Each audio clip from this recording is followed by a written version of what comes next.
الفضل YouTube channel میں آپ کا استقبال ہے۔ اس چینل پر روزانہ قرآن پاک کی ایک آیت تلاوت مع ترجمہ اور مختصر تشریح پیش کی جا رہی ہے۔ ویڈیو اپلوڈ ہونے پر نوٹیفیکیشن پانے کے لیے اس چینل کو سبسکرائب کریں اور بیل آئیکن ضرور دبائیں۔ السلام علیکم ورحمۃ اللہ وبرکاتہ۔ میرے دینی و ایمانی بھائیوں اور بہنوں، سورہ نساء آیت نمبر 92 پیش خدمت ہے۔ اعوذ باللہ من الشیطان الرجیم۔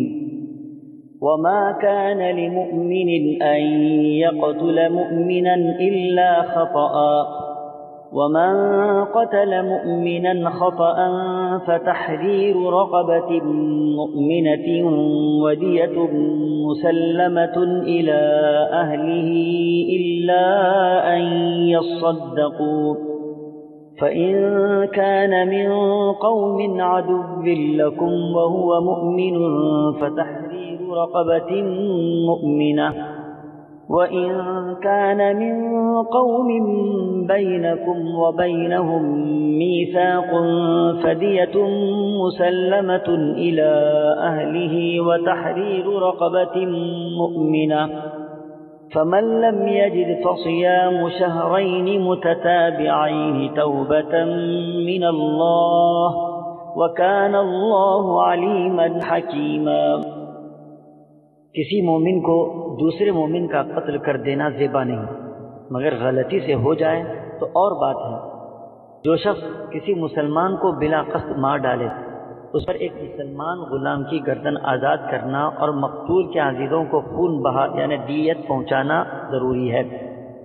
ہاں یہ اور بات ہے کہ وہ لوگ بطور صدقہ معاف کر دیں، اور اگر مقتول تمہاری دشمن قوم کا ہو اور ہو وہ مسلمان تو صرف ایک مومن غلام کی گردن آزاد کرنی لازمی ہے۔ اگر مقتول اس قوم سے ہو کہ تم میں اور ان میں عہد و پیمان ہے تو خون بہا لازم ہے جو اس کے کنبے والوں کو پہنچایا جائے، اور ایک مسلمان غلام کا آزاد کرنا بھی ضروری ہے۔ پس جو نہ پائے اس کے ذمے یہ 2 مہینے کے لگاتار روزے ہیں، اللہ تعالیٰ سے بخشوانے کے لیے، اور اللہ تعالیٰ بخوبی جاننے والا اور حکمت والا ہے۔ حضرات، اس آیت کے شان نزول کے بارے میں تفسیر ابن کثیر میں 2 واقعات مذکور ہیں۔ ایک قول تو یہ مروی ہے کہ عیاش بن ابی ربیعہ جو ابو جہل کا ماں کی طرف سے بھائی تھا، جس ماں کا نام اسماء بنت مخرمہ تھا، اس کے بارے میں اتری ہے۔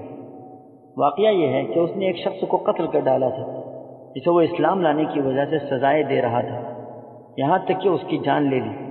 اس مقتول کا نام حارث بن زید عامری تھا۔ حضرت عیاش کے دل میں یہ خار رہ گیا اور انہوں نے ٹھان لی کہ موقع پا کر اسے قتل کر دوں گا۔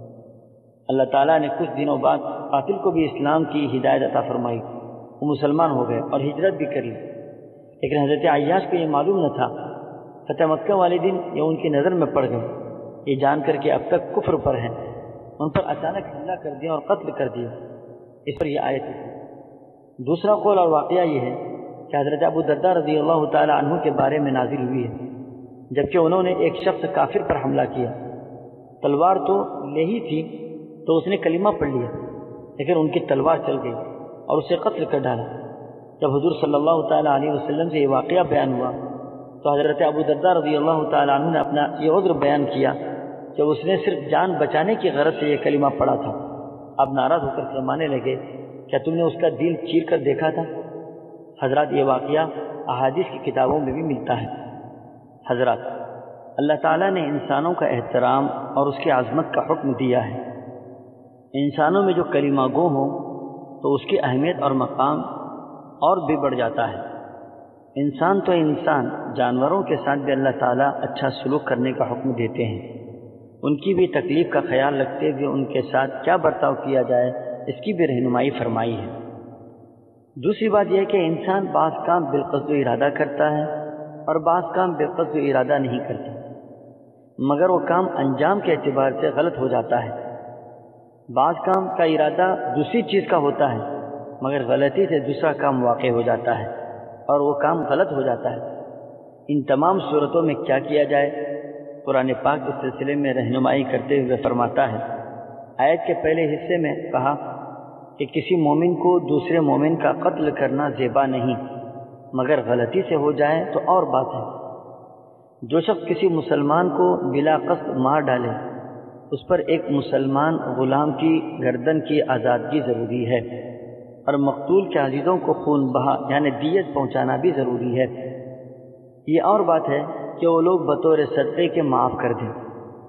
آیت کے حصے کا مطلب یہ ہے کہ اگر آدمی غلطی سے یعنی قتل کا ارادہ نہیں تھا، کسی دوسری چیز کا قصد تھا، مگر کسی مومن کا قتل ہو گیا تو اس قتل کے بدلے میں دو چیزیں واجب ہو جاتی ہیں۔ ایک تو غلام آزاد کرنا ضروری ہوگا، دوسری دیت بھی دینی ہوگی۔